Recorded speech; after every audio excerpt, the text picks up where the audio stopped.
Hello everyone, जय जगन्नाथ। आइए इस वीडियो में हमने डिस्कस करने वाले जीके के top most important MCQ part 27 को हमने डिस्कस करने वाले।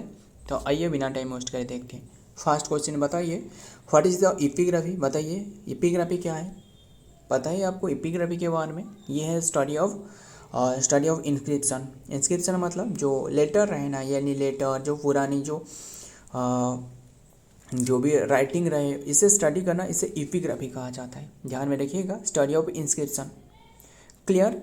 एंड बताइए फिर एंटोमोलॉजी कहा जाता है, किसे कहा जाता है? ये ऑप्शन में रहे, बता सकते हो मुझे। एंड हिस्ट्री एंशिएंट टाइम को वो तो हिस्ट्री कहा जाता है। ध्यान में रखिएगा, epigraphy is the study of the inscription and text and engraved on the जो कि durable material like the stone and stone material and then poetry, जो पटेरी रहे, पटेरी ये वाला जो पटेरी रहे,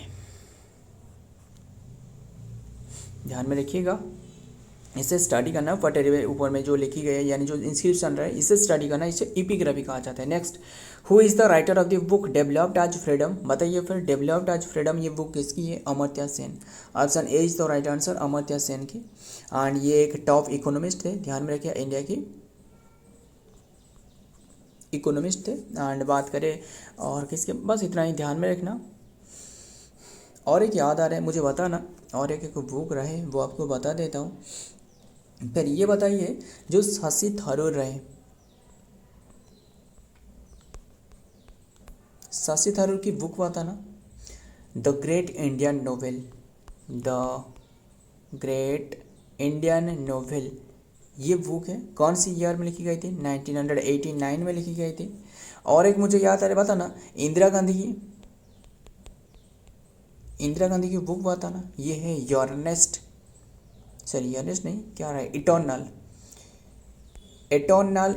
इटर्नल इंडिया जो पब्लिश करवाया गया था 1900 कौन सी ईयर है, 1978 में पब्लिश करवाया गया था, है ना।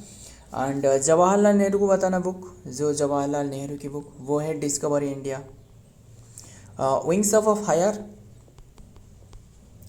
ऑफ फायर बताना। ये बुक जो कि APJ अब्दुल कलाम की है, मिसाइल मैन जो कहा जाता है ना, वो रहे, इनकी रहे। एंड बताना लाला लाजपत राय की बुक क्या रहे? ये है on happy India, Lala Lajpat Rai की। एंड बताना जो इंडिया क्या है, इंडिया स्ट्रगल बुक किसकी है? ये आपके लिए बताना।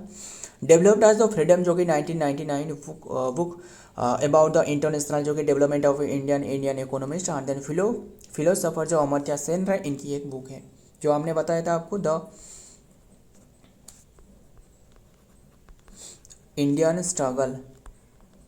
ये बुक सुभाष बोस की है, सुभाष चंद्र बोस की है। क्लियर। उड़ीसा के कटक की बक्सी बाजार में जन्म हुआ था, ध्यान में रखिएगा। एंड देखते हैं जो कि बताना, सुभाष चंद्र बोस की जन्म डेट को क्या कहा जाता है? पराक्रम डे कहा जाता है ना। वो 1897 में जन्म हुआ था, ध्यान में रखना, जो कि 23 जनवरी को। ये भी ध्यान में रखना, कौन सी प्लेस में? कटक की जो कि बक्सी बाजार में। काफ़ी बातें रहे, बस ध्यान में रखिएगा। एंड जो कि इकोसिस्टम, बताइए फिर ecosystem word was coined bye, किसने इकोसिस्टम वर्ड कॉइन करी थी? ये है एजी टांसले, ध्यान में रखना, एजी टांसले जो कि इकोसिस्टम। व्हाट इज इकोसिस्टम बताना। Ecosystem is a natural unity, एक इकोसिस्टम जो कि एक natural unity consisting of its biotic communities and abiotic environment. Abiotic environment, community नहीं है, abiotic environment, biotic communities and abiotic environment, खत्म। Next, the word ecosystem was coined by जो कि sir Arthur George Tansley, यानी जिसे हमने प्यार से क्या बुलाते हैं, एजी टांसले, यानी आर्थर जॉर्ज टांसले। ये ब्रिटिश इकोलॉजिस्ट जो कि in 1935 he use the term of the describe a basic unit of the nature and then compassing the both living organism and then physical environment, इससे मिलाकर ये बनते हैं। Next number 4 बताइए, what is the name of Na2CO3 10H2। बताइए जो ये Na2CO3 10H2 हो रहा है, इसका नाम क्या है? ये है बेकिंग नहीं है, ये है washing soda. Option B is the right answer, baking soda. अगर आपको बेकिंग सोडा नहीं, ये वाशिंग सोडा है। अगर आपको बेकिंग सोडा पूछे तो वो जो रहे वो NaHCO3, clear, sodium bicarbonate. And और क्या बात करें, बताइए फिर जो NaCl है ये सोडियम क्लोराइड कहा जाता है, इसे टेबल सॉल्ट कहा जाता है, ये ध्यान में रखना, टेबल सॉल्ट कहा जाता है। और काफ़ी बात है, बताना फिर HCl क्या है, हाइड्रोक्लोरिक एसिड। ये आपके जो पेट में पाई जाती है ना, जो स्टोमक में पाई जाती है। और इसके जो pH है ना स्टोमक में रहे वो 1.5 या फिर ये 2 पॉइंट समथिंग रहे, 1.5 टू समथिंग रहे। देखिए अगर आप मतलब एक जो ब्लेड रहे ना, ब्लेड यानी जो मास्टर ब्लेड आती है वो भी अगर आप निगल जाओ तो ये भी आपके पेट में वो गल जाएगा, ध्यान में रखिएगा, ये भी गल जाएगा, मतलब इतना ही ये एसिडिटी रहे। एंड बस क्या हमने डिस्कस करी, ये तो हमने डिस्कस करी। देखते हैं डिटेल में क्या रहे। The correct answer is washing soda, ये तो आपको बताया ना, वाशिंग सोडा जो कि Na2CO3 10H2O and is called the hydrogen sodium carbonate, इसे हाइड्रोजन सोडियम कार्बोनेट कहा जाता है। सोडियम कार्बोनेट एंड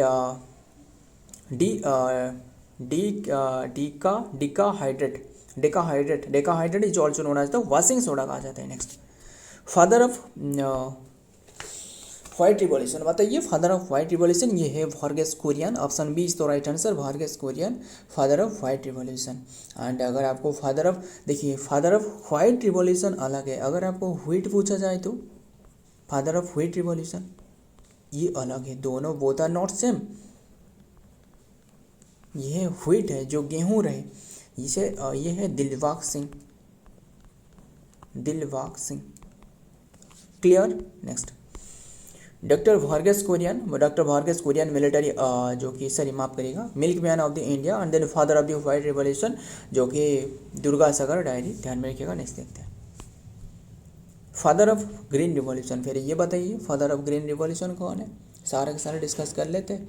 ये है MS स्वामीनाथन, ये है फादर ऑफ ग्रीन रिवॉल्यूशन। अगर आपको ऑप्शन में ऐसे मिल जाते कि जो फादर ऑफ ग्रीन रिवॉल्यूशन के बाद नॉर्मन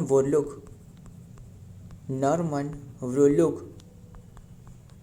और एक इंटरेस्टिंग बात आपको बता दूं, रिसेंटली करंट अफेयर के टॉपिक रहे वो हमने डिस्कस की थी, बताना फिर। ये तो नॉर्मन वोरलुक रहे, ये वर्ल्ड लेवल में जो कि फादर ऑफ ग्रीन रिवॉल्यूशन कहा जाता है। क्लियर, सारे के सारे। एंड इन्हें जो MS स्वामीनाथन रहे ना, जो करंट अफेयर में जो टॉपिक रहे वो 9 फेब की बात है, 9 फरवरी 2024 में इन्हें दी गई है कौन सी अवार्ड, भारत रत्न अवार्ड। पता ही होगा ना आपको,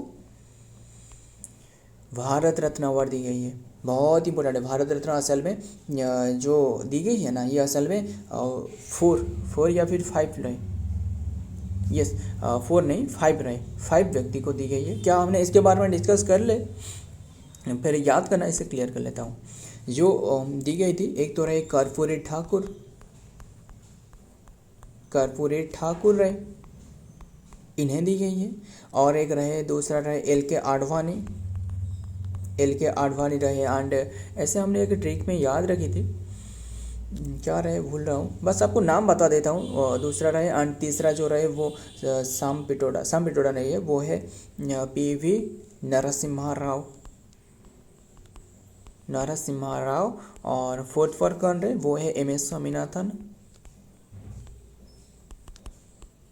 और एक क्या रहे, और एक चरण सिंह, यस चौधरी चरण सिंह। सारे के सारे ध्यान में रखना, ये रिसेंटली हाल ही में ये डाटा रहे भारत रत्न की, ये ध्यान में रखिएगा, क्वेश्चन में पूछा जा सकता है, ध्यान में रखिएगा। एंड बस ये तो हमने डिस्कस करी। ये रहे जो ग्रीन रिवॉल्यूशन, ये तो MS स्वामीनाथन। अगर आपको वर्ल्ड लेवल में पूछे वो तो बताइए आपको नॉर्मन बोरलुक रहे। Norman Borlaug is the world जो कि widely regard as the father of the green revolution globally, ये ग्लोबली रहे। But MS Swaminathan is known as the father of the green revolution in India. Clear, for his significant contribution to the introducing the high yielding variety of the wheat and then rice इन्होंने develop करी थी। Next, father of, फिर बताइए father of yellow revolution किसे कहा जाता है। Yellow revolution मतलब ऑयल सीड के बारे में जो रिवॉल्यूशन रहा है, ये है Sam Pitroda.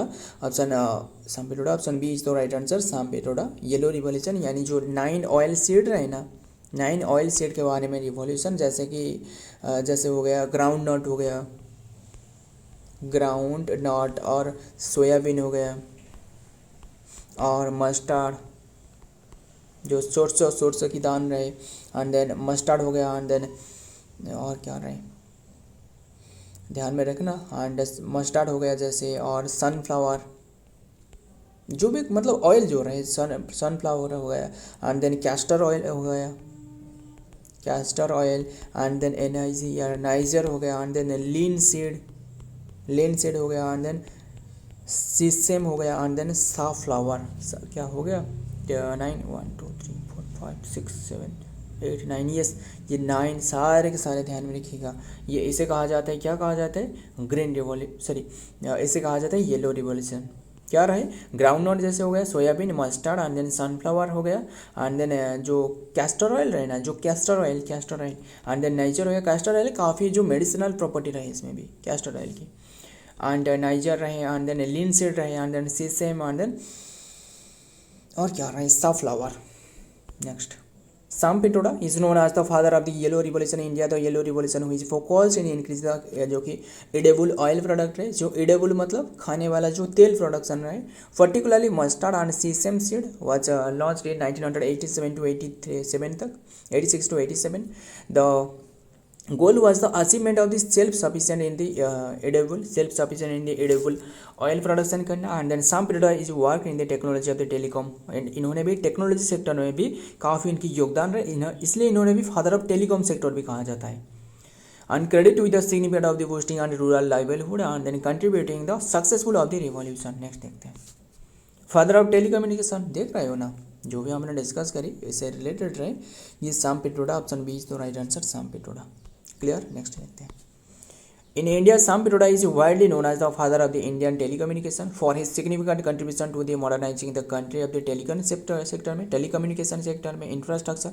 While the Atal Bihari Vajpayee is also recognized as the father of the modern telecommunication. ध्यान में रखिएगा, ये रहे telecommunication Sam Pitroda, modern telecommunication ये है सरदार पटेल, क्या रहे? सरदार वल्लभ, सॉरी माफ करिएगा, जो अटल बिहारी वाजपेयी इन इंडिया, जो कि for is policy reform in the sector. Next देखते हैं, नंबर 9 बताइए, which cave is known as the twin cave. बताइए ट्विन केव किससे कहा जाता है?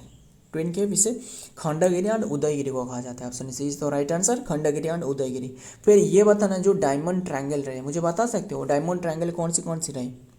हमने ऐसे ट्रिक बनाई, URL यूनिफॉर्म रिसोर्स लोकेटर नहीं है, जो कंप्यूटर में रहे वो नहीं है, यूनिफॉर्म रिसोर्स लोकेटर नहीं है। और फिर ये रहे U फॉर उदयगिरी। उदयगिरी कहाँ रहे बताना फिर? उदयगिरी ये बताना, उदयगिरी जाजपुर में रहे। और रहे रत्नागिरी, क्या रहे? रत्नागिरी, ये कहाँ रहे बताना फिर? रत्नागिरी ये रहे जो कि जाजपुर में। और रहे एल फॉर ललितगिरी, ये कटक में रहे। क्लियर? नेक्स्ट देखते हैं, the cave known as the twins cave in जो कि टू ओमियम cave and also refer to as the मारठ हेट ओमियम, and then harbour it is का, बस ध्यान में रखना नाम जो रहे ट्विन केव। नेक्स्ट देखते हैं, नंबर 10 बताइए, स्मार्ट सिटी प्रोग्राम लॉन्च नहीं हुई है। स्मार्ट सिटी प्रोग्राम ये 2025 में लाया गया था। एंड अभी के टाइम में कितने की स्मार्ट सिटी रहे? 100 स्मार्ट सिटी रहे। फर्स्ट वाला कौन सी रहे? भुवनेश्वर रहे। ओडिशा की बात किया जा रहा है। क्लियर? नेक्स्ट, सॉरी माफ करिएगा, ओडिशा ने ऑल ओवर इंडिया में लाया गया था smart city mission. The smart city mission was launched on 2025 implement, जो कि improve the quality of the life, जो कि 100 सिटी को स्मार्ट सिटी के जो कि आख्या देना 100 city. And Bhubaneswar in Odisha is the first smart city in the India and under the smart city mission 2016। Clear? So असल में ये मिशन जो लाया गया था वो 25 जून 2025 में, और जो ये इम्प्लीमेंट करवाया गया था 2016 में। सो फ्रेंड, आज की ये कंटेंट है। वीडियो पसंद आए तो वीडियो को लाइक करना, आपके दोस्त यार फ्रेंड जो भी रहे इनके साथ शेयर करना। मिलता हूँ और एक वीडियो में और एक इंपॉर्टेंट एमसी के साथ, तब तक के लिए जय हिंद, जय जगन्नाथ।